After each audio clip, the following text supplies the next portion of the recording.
Chi Minh merupakan tokoh pergerakan nasional Vietnam dengan menjadi pendiri sekaligus sekretaris jenderal pertama Partai Komunis Vietnam (CPF). Dikenal dengan julukan Paman Ho dengan nyaring Ho Chi Minh, menggelorakan pembebasan Vietnam dan menjadi simbol kemerdekaan Vietnam. Setelah kematiannya, Vietnam menghormati Ho Chi Minh dengan mengubah kota Saigon menjadi Ho Chi Minh City dan berstatus kota terbesar di Vietnam. Dilansir dari berbagai sumber, berikut merupakan biografi dari salah satu tokoh politik berpengaruh dunia di abad ke-20 tersebut. Kehidupan pribadi.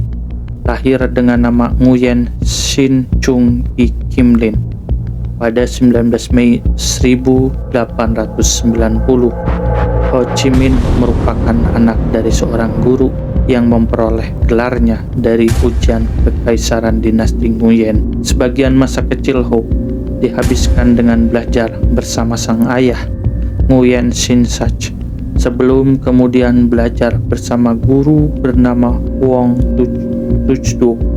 Dengan cepat Ho menguasai aksara Cina yang menjadi dasar sebelum menempuh materi pelajaran yang lebih serius dalam Konfusianisme.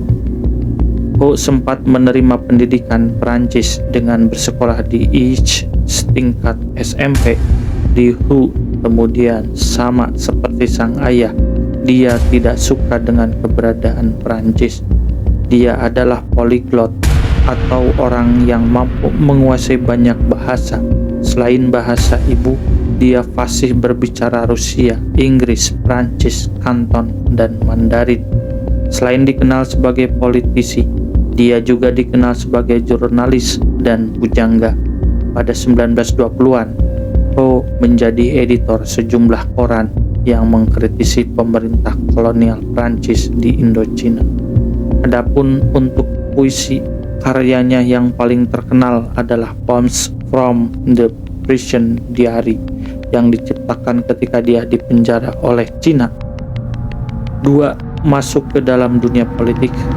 Ho kemudian memutuskan meninggalkan sekolah dan menjadi koki di sebuah kapal uap Prancis pada 1911 dengan memakai nama samaran Mba. Selama 3 tahun menjadi awak kapal, Ho mengunjungi beberapa negara antara lain Amerika Serikat dan Inggris. Selain itu, dari London, Ho pindah ke Paris pada 1917. Selama 6 tahun di Prancis, dia bergabung dengan kelompok berisi kaum nasionalis Vietnam. Dia lalu menggunakan Nguyen Ai Huoc yang berarti Nguyen Sang Patriot, dan bersama kelompok itu menerbitkan surat kabar berisi desakan untuk kemerdekaan Vietnam. Setelah Perang Dunia I, kelompok itu mengajukan petisi berisi pengakuan akan hak rakyat Vietnam dalam perjanjian Versailles, namun ditolak. Mereka tidak menyerah dan kemudian meminta sekutu agar menghentikan kolonialisme Prancis di Vietnam dengan berpatokan pada prinsip self-determination. Pergerakan nasional itu lalu mengirim surat kepada Perdana Menteri Prancis Georges Clemenceau dan Presiden AS Woodrow Wilson. Perjuangan kelompok tersebut, meski akhirnya gagal, namun telah melambungkan nama Nguyen Ai Huoc sebagai simbol pergerakan anti kolonial di Vietnam. Ho menjadi makin sering menulis artikel atau pidato mengenai pentingnya keberadaan Bolshevisme di Asia dan membujuk para sosialis Prancis agar bergabung dengan Vladimir Lenin.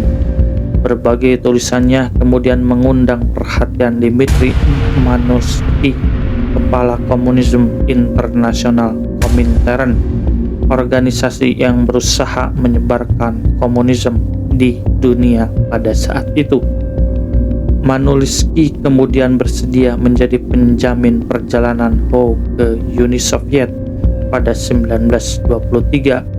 Ho ke Moskow dengan paspor bernama Chen Fang.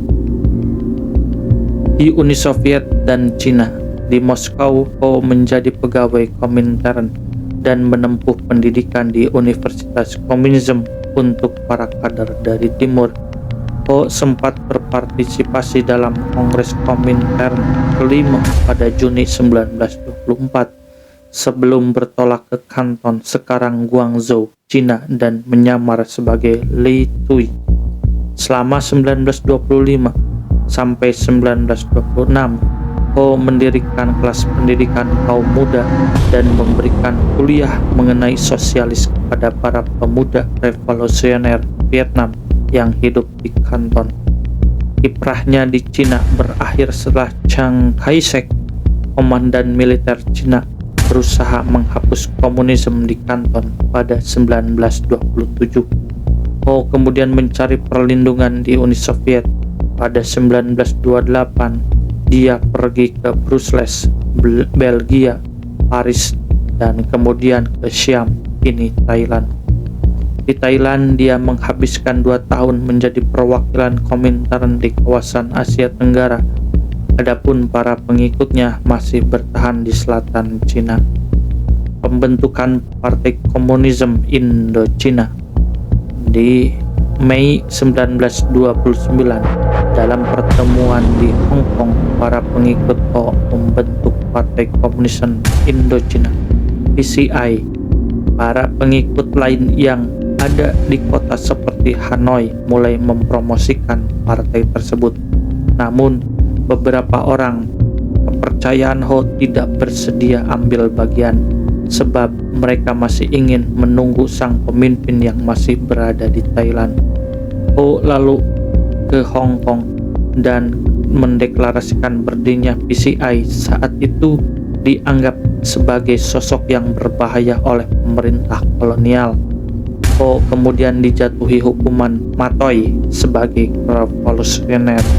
Ho bertindak cepat dengan meminta suaka politik kepada Inggris di Hong Kong. Agar Prancis tidak lagi mencari Ho, seorang warga Inggris yang menjadi sahabat Ho kemudian menyatakan dia sudah meninggal 1932.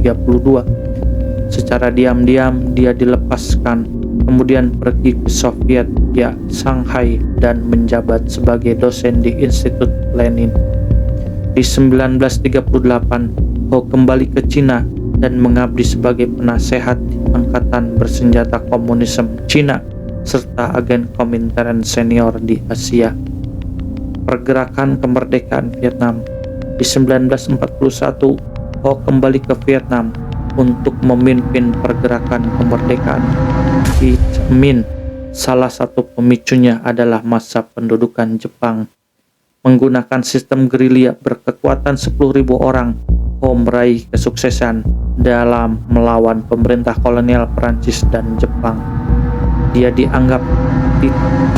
sempat ditangkap otoritas lokal Chiang Kai-shek sebelum diselamatkan pemerintah komunis Cina. Setelah dibebaskan di 1943, Ho kembali lagi ke Vietnam. April 1945, dia bertemu dengan agen Badan Rahasia AS pada masa Perang Dunia II, OSS, Archimedes Pathi, dan menawarkan kesepakatan. Dia siap menyediakan data intelijen bagi sekutu untuk memerangi Jepang di Vietnam. OSS setuju dan memberikan sejumlah bantuan, antara lain mereka mengirim tim untuk melatih para pengikut Ho seni berperang dan serta dokter untuk menyembuhkan malaria dan disentri yang diderita Ho. 14 Agustus 1945, Ho dan Viet Minh melancarkan aksi revolusi yang kemudian dinamakan Revolusi Agustus dan menyatakan bakal memberi kemerdekaan bagi Vietnam. Meski berhasil meyakinkan Kaisar terakhir Vietnam, Bao Dai, untuk turun tahta, pemerintahannya tidak diakui oleh negara manapun. Ho berulang kali mendesak Presiden AS Harry S. Truman untuk mendukung kemerdekaan Vietnam dengan mengutip piagam PBB, namun tidak pernah direspon. Pada 2 September 1945, Ho mendeklarasikan berdirinya Republik Demokratik Vietnam. Pernyataan tersebut tidak diakui oleh sekutu. Tidak lama setelah deklarasi itu, 200.000 pasukan Chiang Kai-shek mendarat di Vietnam untuk mengurus penyerahan diri di tentara Jepang. Kedatangan pasukan itu diikuti serdadu Prancis yang saat itu sudah dipimpin oleh Charles de Gaulle dan tidak berniat untuk melepas Vietnam. 6 Oktober 1945, pasukan Prancis di bawah pimpinan Jenderal Hughes Letcher tiba di Saigon dan diikuti divisi tempurnya. Beberapa hari kemudian, harus menghadapi dua kekuatan besar tersebut, Ho berusaha mencari jalan tengah dengan pertama-tama mendekati pihak Chiang. Tujuannya memaksa mereka untuk meninggalkan kawasan utara dan bernegosiasi dengan Prancis soal pengakuan kemerdekaan Vietnam. Namun Prancis menolak mengakui kemerdekaan mereka. Dia tidak mempunyai pilihan selain menyetujui perjanjian pada 6 Maret 1946. Dalam traktat itu, Vietnam berada di bawah Uni Prancis, namun mereka mengakui pemerintahan hingga pasukan yang dipunyai Vietnam. Pecahnya Perang Indochina. Perjanjian tersebut jelas tidak memuaskan kelompok ekstremis kedua negara. Ho lalu ke Paris dari Juni hingga September 1946 untuk bernegosiasi ulang. Paris menyetujui, namun kesepakatan itu batal setelah salah satu kapal perang Prancis melakukan tembakan buntut insiden di Haiphong pada 20-23 November 1946. Marah dengan kejadian tersebut, Ho setuju dengan keinginan para pengikutnya untuk menyerukan pembalasan. Perang Indochina I pecah 19 Desember 1946. Pada 1948, Prancis mengangkat kembali Bao Dai sebagai Kaisar Vietnam. Strategi ini dijalankan untuk melemahkan pengaruh Viet Minh. Hasilnya gagal total. Di bawah pimpinan komandan bernama Giap, Viet Minh mampu membatas pasukan Prancis dan Bao Dai dengan taktik gerilya. Di akhir 1953, sebagian besar Vietnam berada di wilayah Viet Minh. Prancis dikalahkan sepenuhnya pada 7 Mei 1954 di Dien Bien Phu.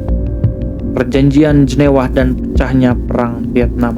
Sejak Mei sampai 21 Juli 1954, 8 negara bertemu di Jenewa, Swiss untuk membicarakan solusi bagi masalah Vietnam. Adapun Vietnam diwakili 2 diplomat, satu merupakan pihak Ho, sementara satu lagi adalah diplomat dari pemerintah Bao Dai. Dari pertemuan itu disepakati Vietnam bakal dibagi menjadi 2, di mana Ho bakal mendiami wilayah utara dengan ibu kota di Hanoi. Disepakati bahwa pada 1956 bakal diadakan pemilihan umum setelah Vietnam bisa membentuk pemerintahan klasik. Dalam pertemuan itu, Ho yang diwakili Phan Dong menerima kendali wilayah yang lebih kecil berdasarkan kesepakatan saat 1946. Perjanjian itu memberi kerugian bagi Viet Minh. Mereka kehilangan Hanoi karena pemilu yang dijanjikan dihentikan oleh AS dan Vietnam Selatan. Vietnam Utara merupakan wilayah miskin. Pemerintahan Ho diputus oleh daerah persawahan yang makmur di kawasan selatan. Dalam keadaan tersebut, Ho meminta bantuan kepada Cina dan Soviet. Dia juga mulai melakukan reformasi pertanian 1955 sampai 1956. Namun dia menjalankan reformasi tersebut secara totaliter dengan tidak mengacukan nilai-nilai kemanusiaan. Meski begitu, popularitasnya masih melejit. Keinginan untuk menggulingkan pemerintahan Vietnam Selatan yang dipimpin Ngo Dinh Diem mulai mengemuka dalam pertemuan politik Biro di 1956. Di 1959, Ho mulai mendesak Politbiro untuk mulai mengirimkan bantuan kepada Viet Cong atau anggota gerilyawan utara yang berniat menggulingkan rezim Ngo agar negara barat tidak menduduk utara melanggar Fakta Jenewa. Utara membentuk Front Nasional Pembebasan di Vietnam Selatan pada Desember 1960. Front ini menjadi cabang politik Viet Cong untuk berpartisipasi dalam kegiatan non-komunisme, sekaligus menyembunyikan keterlibatan utara dalam peristiwa tersebut. Antara 1961 sampai 1963, Perang Vietnam pecah ketika 40.000 pasukan Vietnam Utara masuk ke Vietnam Selatan. Infiltrasi itu ditanggapi AS dengan mengirim pasukan pada 1965. Militer negeri Paman Sam tersebut awalnya melindungi pangkalan mereka di Chu Lai dan Da Nang, namun pada akhirnya mereka terlibat penuh dalam konflik tersebut. Pada 2 Maret 1965, AS melancarkan serangan udara dalam operasi bernama Rolling Thunder. 2 tahun kemudian Ho dan para petinggi CPF bertemu. Mereka mendiskusikan jalannya peperangan yang tidak menguntungkan mereka. Atas izin Ho, Viet Cong melancarkan serangan Tet di 30 Januari 1968. Serangan yang bertujuan untuk mengambil sebanyak mungkin wilayah di Vietnam Selatan tersebut membuat dunia terkejut. Strategi tersebut berhasil memaksa Washington untuk menggelar pertemuan dengan Hanoi untuk membicarakan tentang akhir Perang Vietnam. Kematian. Pada 1967, Ho mulai dihinggapi masalah kesehatan serius yang memaksanya untuk mulai mengurangi kehadirannya di muka publik. Pada 2 September 1969, Ho meninggal dalam usia 79 tahun akibat gagal jantung pada pukul 9.47 waktu setempat di Hanoi. Berita kematian Ho sengaja ditahan selama 48 jam karena saat Vietnam Utara tengah menggelar memperingati kemerdekaan mereka. Pemerintahan kemudian menetapkan masa berkabung selama sepekan dari 4 sampai 11 September 1969. Jasad Ho diawetkan dan disimpan di mausoleum di lapangan Ba Dinh.